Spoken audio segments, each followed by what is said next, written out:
Hello दोस्तों, स्वागत है आप लोगों का स्टूडेंट अड्डा 1-2 में। तो आज हिंदी व्याकरण का एक टॉपिक समास को पढ़ने वाले हैं। ठीक है, तो समास क्या है?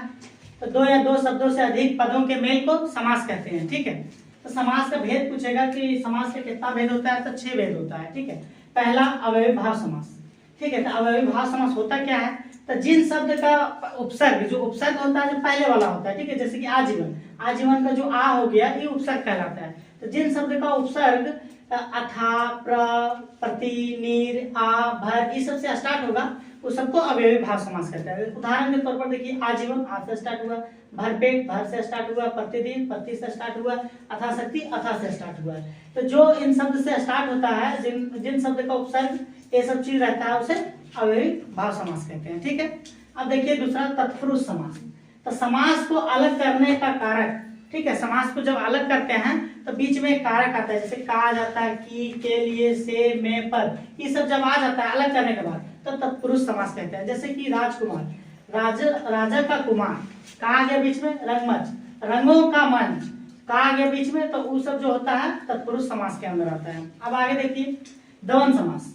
द्वंद्व समास में ओजक चिन्ह, ठीक है, जिसमें ऐसे से जैसा लगा हुआ हो या अलग करने पर और, ठीक है, जैसे कि उदाहरण के तौर पर माता पिता के बीच एक साइन है ना, छोटा सा, दिन और रात और है और लिखा रहेगा या इस तरह का साइन रहेगा, ठीक है, तब हम उस सबको बोलेंगे द्वंद्व समास। ठीक है, अब आगे देखिए द्विगु समास। तो इस समास का पहला शब्द संख्या से शुरू होता है। द्विगु समास में होता क्या है कि जो पहला शब्द होता है वो संख्या से होता है, जैसे कि त्रिभुज 3 का उच्चारण आ रहा है, पंचवटी 5 का उच्चारण आ रहा है, चौराहा, जो ये सब वर्ड होता है जो गिनती या संख्या से रिलेटेड होता है उस समास को हम लोग द्विगु समास कहते हैं। ठीक है, अब देखिए क्रमधारय समास।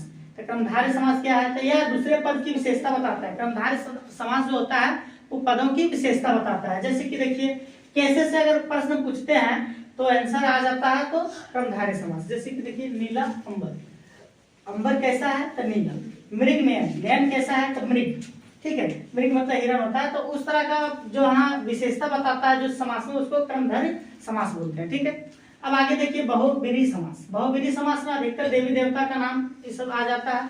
जैसे कि देखिए दशानन, रावण, जिसको बोलते हैं लंबोदर, जिसका लंब हो उदर, ठीक है, जैसे गणेश भगवान, त्रिनेत्र, 3 नेत्र वाले को त्रिनेत्र, जैसे शिव भगवान, चंद्रशेखर, जिसका जो शिखा है वो चंद्र के समान है, जिसको महादेव भी बोलते हैं, शिव भगवान। तो जो देवी देवता का नाम आता है तो बहुव्रीहि समास। फिर एक बार देख लीजिए अवयवी समास में ये सबसे जो स्टार्ट हो गया था पर, प्रति, नीर, आ, जो शुरू होगा वर्ड तो अवयवी भाव समास होगा। ठीक है, और योजक चिन्ह जब लगा रहेगा तो द्वंद्व समास, और बीच में तोड़ने पर का या से या मैं ये सब आ जाएगा तो तत्पुरुष समास। द्विगु में होता है गिनती से, गिनती से जो वर्ड शुरू होता है उसको द्विगु समास बोलते हैं, और जो विशेषता बताता है वो क्रमधारय समास। और देवी देवता का नाम आता है तो बहुव्रीहि। ठीक है, तो आज समास पढ़ लिए। ठीक है, थैंक यू, धन्यवाद।